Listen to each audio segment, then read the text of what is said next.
बात करेंगे कोह पैमाई की, यानी फैसल के सबसे ज़्यादा फेवरेट टॉपिक, है ना। अच्छा लगता है ना आपको कि जब भी हम बात करते हैं पहाड़ों पे चढ़ना, पहाड़ों से उतरना, तो फैसल को पता होता है अच्छा क्या क्या करना है और क्या क्या नहीं करना। लेकिन मुझे बड़ा मुश्किल लगता है काम, और जब बच्चे करते हैं ना तो मैं हैरान होती हूँ कि बच्चे कर कैसे लेते हैं। और सोचें कि बच्चों ने करके पूरी दुनिया को बताया कि पाकिस्तानियों के लिए तो ये बच्चों का खेल है, ठीक है ना, मामूली सा काम है। हमारे कोपैमा दुनिया में अपना नाम रखते हैं और उन्हीं की वजह से हमें ऐसा लगता है कि यार इट्स अ चाइल्ड्स प्ले। आज हम जिनसे आपको मिलवाएंगे उन्हें ये देखकर आपको भी कि पहाड़ पर चढ़ना वाकई बच्चों का खेल है। हमें ज्वाइन किया है नन्हे कोपैमा याहिया और जरियाब ने, जिन्होंने बड़ा कारनामा सर अंजाम दिया जी। K2 बेस कैंप, मुश्किल है बहुत। K2 बेस कैंप तक गए, वो अब तक कई पहाड़ी चोटियों की सैर भी कर चुके हैं। उनके फ्यूचर प्लान्स क्या हैं और इस समेत कई दिलचस्प गुफ्तगू आज हम जो है आपके साथ शेयर करने जा रहे हैं। वैसे K2 बेस कैंप 20-25 दिन लगते हैं, तो या ये बताएं आप कि कितना आपको दिन लगे K2 बेस कैंप पहुंचने में और डर नहीं लगा आपको? डर तो हर जगह लगता है, क्योंकि जब सिर्फ K2 बेस कैंप ही नहीं लेकिन K2 बेस कैंप जाते हुए डर इसलिए नहीं लगा क्योंकि हम इतनी हाइट नहीं गेन कर रहे थे। लेकिन जब गोंदो गोरोला चढ़ रहे थे तब हम इतनी ज़्यादा हाइट गेन कर रहे थे और हम ट्रेवल कर रहे थे उसको रात में, और क्लाइंबिंग का मेरा फर्स्ट टाइम एक्सपीरियंस था, इसलिए इसमें मुझे डर लगा लेकिन एक्साइटमेंट थी मुझे कि मैं एक वर्ल्ड रिकॉर्ड बनाऊंगा। अच्छा। तो अब मैंने एक वर्ल्ड रिकॉर्ड बना लिया, तो अब जब मैं सोचता हूँ कि वो इतना मुश्किल पार्ट था, लेकिन अब वो इतना मुश्किल पार्ट नहीं लगता। माशाल्लाह बड़ी हिम्मत है आपकी याहिया। ये बताएं कि आपको मोटिवेशन किससे मिलती है? मुझे अपने अब्बा से मोटिवेशन मिलती है और अपने पाकिस्तान के माउंटेनियर से मुझे मोटिवेशन मिलती है, क्योंकि ये जैसे माउंटेनियर्स की वजह से मैं K2 बेस कैंप गया हूँ, क्योंकि उनकी वजह से मैं उन्हें देख के गया हूँ और इसलिए आज मैंने एक वर्ल्ड रिकॉर्ड बना लिया।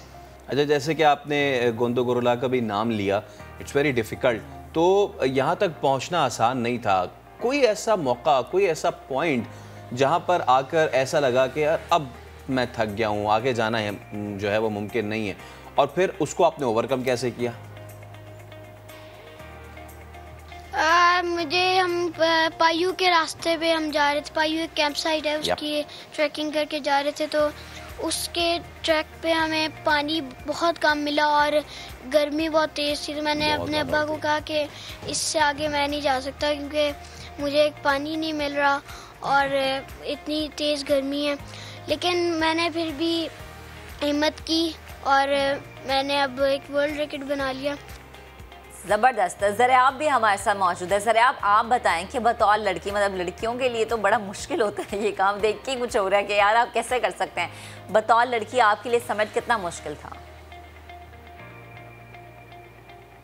नहीं, जो बात कर हम लोग करते हैं कि गर्ल्स के लिए मुश्किल था, तो ऐसा नहीं था। इवन कि हमारे ट्रैक में भी, हमारे ग्रुप में भी काफ़ी गर्ल्स थी और सब यंगस्टर्स भी थे, तो सब ने एक जैसी परफॉर्मेंस दी, लड़कों ने भी लड़कियों ने भी, जो भी जैसे थे, तो सब बहुत कोऑपरेट कर रहे थे एक दूसरे के साथ।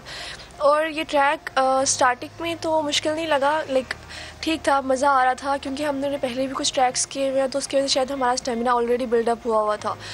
लेकिन आई स्टिल रिमेंबर द गोंडो गोरोला से नीचे उतरने का रास्ता सबसे डिफ़िकल्ट था। उस टाइम एक पॉइंट आया था कि आई वाज जस्ट अबाउट कि बस अब गिव अप हो जाना है, लाइक वो बहुत डेंजरस था। तो बस वही एक रास्ता था जिसमें थोड़ा मसला हुआ था, बाकी सारा लाइक मज़ा आया। ऊपर से हमारे टीम मेंबर्स भी बहुत कोऑपरेटिव थे और सब म्यूचुअली थे, तो लाइक अच्छा सीन रहा। और जो गर्ल्स की बात है, तो इवन दो कि ये एक हमारा लाइक बन गया हुआ है कि शायद गर्ल्स नहीं करती, लेकिन अगर हम उस फील्ड में जाएं तो ऑलरेडी बहुत ज़्यादा गर्ल्स आगे आ रही हैं, तो आई थिंक बस उनको एक आइडेंटिफिकेशन चाहिए प्रॉपर। अच्छा ज़रियाब, ये बताएं, क्योंकि माशाल्लाह आप इतने यंग हैं आप भी, और बाकी तो याहिया तो बहुत ही छोटे हैं, तो क्या ट्रेनिंग वगैरह की कोपैमाई के लिए सबसे ज़्यादा ज़रूरी क्या चीज़ होती है? फिज़िकल फिटनेस से पहले भी आई थिंक सबसे इम्पोर्टेंट आपकी मेंटली पावर होती है कि आप लोगों ने मेंटली कितने स्ट्रांग हैं। क्योंकि एक पॉइंट आता है, अगर आपका माइंड है कि अच्छा ठीक है, मैं करना है, मैंने करना है, जैसे हम सब ने किया, तो हम लोग एट द एंड तक करते रहे, हम लोग रुके नहीं। ऐसे रिमेंबर कि कंकोडिया में जब हम लोग गए थे तो हमारा वेदर इतना ख़राब था कि काफ़ी चांसेस थे कि हमारा गोंडोगोरो का एक्सपीडिशन कंप्लीट नहीं होगा, लेकिन स्टिल हम लोग वहाँ भी बैठे रहे, वेट किया। आई थिंक हम लोगों ने 3 डेज़ वहाँ वेट किया था। उसके बाद फिर हम लोग गोंडोगोरो गए, क्योंकि हमारा माइंड था कि हमने करना है तो करके वापस आना है। तो सबसे ज़्यादा इंपॉर्टेंट चीज़ तो ये होती है कि आपकी विल पावर बहुत ज़्यादा हो, आप मेंटली स्ट्रांग हो और आपको पता हो कि आपने गिव अप नहीं करना। फिजिकल फिटनेस बहुत ज़्यादा भी होगी, तब भी अगर आपके मेंटली स्ट्रांग नहीं होंगे आप, तो आप गिव अप कर जाएंगे। Second most important thing is the physical fitness. As you said, physical fitness भी बहुत मैटर करती है। वैसे मैंने तो प्रॉपर कोई डाइट नहीं ली थी, पर यार डाइट लाइक फिजिकल फिटनेस को भी हम इस सेंस में कह सकते हैं कि आपका स्टेमिना बिल्डअप होना चाहिए। आपने प्रॉपर लाइक एक्सरसाइज की हो, जॉगिंग्स की हो। और मैं वैसे जिम वगैरह के फेवर में नहीं हूँ, लेकिन जॉगिंग करने से भी आपको स्टेमिना काफ़ी ज़्यादा बिल्डअप होता है। और अगर आप K2 बेस कर गोंडोगोरो की तैयारी कर रहे हैं, तो एटलीस्ट पहले आपको छोटे छोटे ट्रैक्स कर ले, जिससे आपका स्टेमिना बिल्डअप हो, फिर आप ये लाइक स्टेप लें। तो this is what I believe. ठीक, अच्छा। अक्सर ऐसा होता है ना कि जब फैमिली घूमने जाती है तो जो छोटे बच्चे होते हैं ना बहुत परेशान करते हैं। ये आपके साथ याहिया बैठे ना, इनको देख के मेरे जहन में ये सवाल आया कि इस सफ़र में याहिया ने तो आपको तंग नहीं किया? कि जैसे होता है ना कि बच्चे जो हैं थोड़ी देर में थक जाते हैं, फरमाइशें करने लग जाते हैं, तो याहिया का रवैया कैसा था? नहीं, बल्कि हम लोग अगर हम लोग कभी कभी स्लो होते थे ना, तो आई स्टिल रिमेंबर कि हमारी जो कैंप साइट्स होती थी ना, कैंप साइट्स में हमेशा सबसे पहले पोर्टर्स पहुंचते हैं, और उसके बाद मोस्टली ऐसा होता था कि इसके बाद याहिया के फादर पहुंचे होते थे और पीछे पीछे मैं होती थी। तो याहिया को देख के हमारी पूरी टीम को इतना होता था, लाइक मोटिवेशन मिलती थी कि यार अगर वो बच्चा कर सकता है तो वाई डोंट वी। तो हम इसको देख के, बल्कि हम लोगों ने ट्रैक किया, इसने हमें देख के ट्रैक नहीं किया। तो याहिया की परफॉर्मेंस बहुत अच्छी थी। आई स्टिल रिमेंबर कि गोंडोगोरो जब हम ऊपर जा रहे थे टॉप की तरफ, तो उस टाइम पे जो सबकी कंडीशन थी, रात का टाइम था, ठंड भी थी, और सबके लिए वो क्लाइंबिंग का भी फर्स्ट एक्सपीरियंस था। तो उस पॉइंट पे मैं याहिया को ही देख रही थी कि किस तरह से वो बच्चा एक हिम्मत कर रहा है। ऑनेस्टली जब ट्रैक स्टार्ट होने से पहले मुझे पता चला था कि कोई बच्चा हमारे साथ आ रहा है, तो मुझे लाइक इतनी वो नहीं थी, एक्सपेक्टेशंस नहीं थी कि अच्छा, मुझे था शायद हार्डली कंकोडिया तक पहुँचे। लेकिन याहिया की परफॉर्मेंस एक्सीलेंट थी माशाल्लाह से, और मोस्टली कैंप साइट्स पर याहिया पहले पहुँचता था, और ये अनबिलीवेबल बात है। अच्छा याहिया, आप बताएं कि जी बच्चे तेज़ होते हैं, फुर्तीले होते हैं, आपने तो बहुत टफ टाइम दिया, ये लोग आपसे आगे निकलने के लिए कोई चालाकी तो नहीं क्या करते थे? नहीं, ये लोग तो मेरा बहुत ख्याल रखते थे, और ये मुझे कहते थे कि हिम्मत करो, आप कर लोगे। इन्होंने मेरा बहुत ख्याल रखा, इन्होंने मुझे हिम्मत करवाई, और इनसे मुझे सपोर्ट मिली। और यही लोग मुझे कहते थे कि आप कर सकते हो, आपने पहले भी ट्रैवल किया हुआ है, तो आपको एक्सपीरियंस है, तो आप कर लो। लेकिन मैंने अल्हम्दुलिल्लाह मैंने कर लिया, और मैं इन सब को शुक्रिया कहूँगा। अच्छा याहिया, जैसे आपने हमें पहले भी बताया ना कि आपके फादर को देख के आपको बड़ी मोटिवेशन मिलती है, तो आपके बाबा की कितनी सपोर्ट थी और प्लान्स बनाने में उनका कितना साथ दिया? नहीं, हम जब जाने से पहले मेरे अब्बा का प्लान था, लेकिन कोविड की वजह से वो नहीं जा सके। लेकिन उन्हें मैंने कहा कि मैं आपके साथ फिर चलता हूँ, लेकिन उन्हें वो फिर मान गए। अब मैंने अपनी फैमिली मेम्बर से पूछा, उन्हें वो भी मान गए। तो अब हमने बस अपनी फ़िज़िकल एक्टिविटीज़ और हमने डाइटिंग शुरू की। और अब जब हम ट्रैकिंग करते थे, तो ये उधर एक पॉइंट होता है जहाँ पे मेरे बाबा मुझे कहते थे कि इस साइड पे मुड़ो, तो वो मुझे गाइड करते थे, उनकी बहुत सपोर्ट थी मुझे। अच्छा ये बताएं याहिया कि यार अब ये तो आपने कर लिया K2 बेस कैंप, अब तक कहाँ ट्रैवल कर चुके हैं और फ्यूचर प्लान्स क्या हैं फिर अब? अभी तक मैं पाकिस्तान के साउथ से लेकर नॉर्थ तक मेजर सिटीज़ और मेजर माउंटेन्स देख लिए हैं।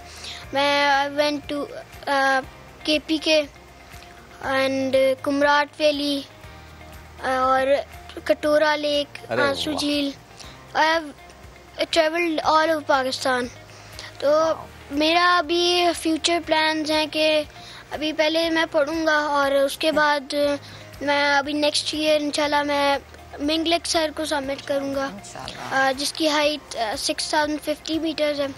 और इसके मिंगलेक सर के बाद मैं अपना अभी प्लान मैंने किया नहीं है, लेकिन इंशाल्लाह मैं अपना प्लान करूंगा और पाकिस्तान का नाम रोशन करूंगा। सही। अच्छा ज़रियाब याहिया ने तो हमें बता दिया ना कि उनके क्या क्या प्लान्स हैं, नेक्स्ट ईयर का भी प्लान उन्होंने बना लिया, आपके क्या प्लान्स हैं?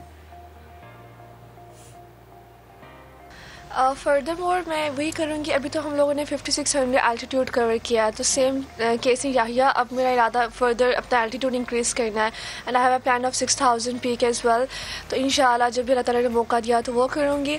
उसके अलावा like what I actually want to do is that to clear कि माउंटेनियरिंग फील्ड पे लड़कियां भी आराम से आ सकती हैं, क्योंकि स्टिल मुझे इंस्टाग्राम फेसबुक पे कुछ लड़कियां अप्रोच करती हैं और जैसे आपने क्वेश्चन किया वैसे वो लड़कियां भी पूछती हैं कि अच्छा क्या करना पड़ता है, कोई स्पेशल ट्रेनिंग्स लेनी पड़ती हैं, ये करना पड़ता है, वो करना पड़ता है।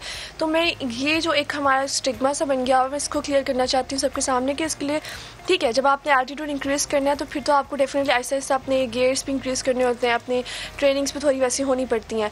लेकिन बिल्कुल बेसिक ट्रैकिंग के लिए आपको ऐसा कोई ट्रेनिंग लेनी नहीं पड़ती। आप कोई भी स्पेसिफिक ट्रैक मॉडरेट लेवल का चूज़ करके उसको स्टार्ट कर सकते हैं। ऐसे ऐसे से आप लोग, जैसे सबसे पहले मैंने नांगा पर्वत बेस कैंप किया, वो 3000 प्लस एल्टीट्यूड पे था। फिर मैंने मूसा का मसला किया, वो 4000 एल्टीट्यूड पर था। फिर मैं गोंडोगोरो वाली साइड पे गई, फिर वो 5000 प्लस एल्टीट्यूड था। तो बस ये होता है, प्रॉपर गाइडेंस होती है कि आपने डायरेक्ट आप ख्वाब नहीं देख सकते 8000 का या 7000 का, आपने थोड़ा थोड़ा करके ऊपर जाना होता है। लेकिन I still want to convey a message to those girls के जिनका बहुत दिल करता है और मुझे मैसेज भी करती हैं। अभी रिसेंटली मुझे किसी एक लड़की ने कहा कि मुझे बहुत दिल करता है, मैं कराची से हूँ लेकिन मुझे डर लग रहा है कि मैं कैसे मैं कर भी सकती हूँ नहीं। तो ट्रैकिंग में सबसे बेसिक चीज़ ये होती है कि आपको खुद पे कॉन्फिडेंस होना चाहिए। जब तक आप खुद पे कॉन्फिडेंस नहीं रखेंगे आप कभी भी ट्रैकिंग नहीं कर सकते। अच्छा, अब मैं ये चाहूँगा आपसे, because we are in a pandemic situation, तो SOPs पर कितना अमल करती हैं आप और देखने वालों को इससे मुतालिक क्या पैगाम देना चाहेंगे? SOPs को भी फॉलो किया जाता है, क्योंकि हम लोग तो ट्रैकिंग भी एक साइड पे है, ट्रैवलिंग भी एक साइड पे, तो दो डिफरेंट कैटेगरीज हैं। तो हम लोग ट्रैवलिंग भी करते हैं, हमारे ट्रिप्स भी जाते हैं, हमारी कंपनी भी रन कर रही है ओरोफाइल, तो इसमें SOPs भी फॉलो होती हैं कि इस तरह से कि आपने इवन दो के रिसेंटली आया भी था कि गिलगित बल्तिस्तान में कोई कोविड केसेस नहीं थे, लेकिन रिसेंटली शो हुआ था कि वहाँ पर कोविड केसेस आ रहे थे। तो भी इस चीज़ को फॉलो किया जाता है कि जो लोग आ रहे हैं वो कोविड नेगेटिव हों, या फिर अब जो लोग जा रहे हैं वो वैक्सीनेटेड हों, ताकि आपको इस चीज़ की श्योरिटी हो कि ठीक है हमारी वजह से उन लोगों के एरिया को कोई इफेक्ट ना हो। बाकी SOPs ये होती थी कि हम सैनिटाइजर्स पास रखते थे, ट्रैक पे वैसे भी हमें पानी मुश्किल से मिलता था तो फिर हम सैनिटाइज़र को यूज़ करते थे। और जितने हम लोग थे ऑलमोस्ट सबके सब एक्सेप्ट मी सबके सब वैक्सीनेटेड थे। तो इस तरह से एक चीज़ को मेक श्योर किया गया था हमारे ट्रैक से पहले कि सब कुछ लाइक एज प्लान चल सके और किसी एक की वजह से कोई दूसरा इफेक्ट ना हो। तो यही होता है। और कोविड का यही सीन है कि आप खुद जितनी एहतियात कर लें वही है, कोई और आपके लिए ज़्यादा नहीं कर सकता। तो आप खुद अपना एहतियात करते रहें, तो that's all you have to do. ठीक है। या आखिर में मैं आपसे जानना चाहूँगी कि आपके बाबा आपको बहुत ज़्यादा सपोर्ट करते हैं, आपने बताया भी। हमारे इस प्लेटफॉर्म से आप अपने अब्बा के लिए क्या पैगाम है आपके पास, क्या मैसेज आप उन्हें देना चाहेंगे? मैं उन्हें पहले तो थैंक यू कहूँगा, क्योंकि उन्होंने मुझे सपोर्ट किया और उन्हें गाइड किया मुझे कि आप कर सकते हो, और वही मुझे लेकर गए और उन्हीं के साथ मैं फ़िज़िकल एक्टिविटीज़ करता था। और मैंने उन्हीं के साथ मैंने पहले भी ट्रैवलिंग की है ऑल ओवर पाकिस्तान।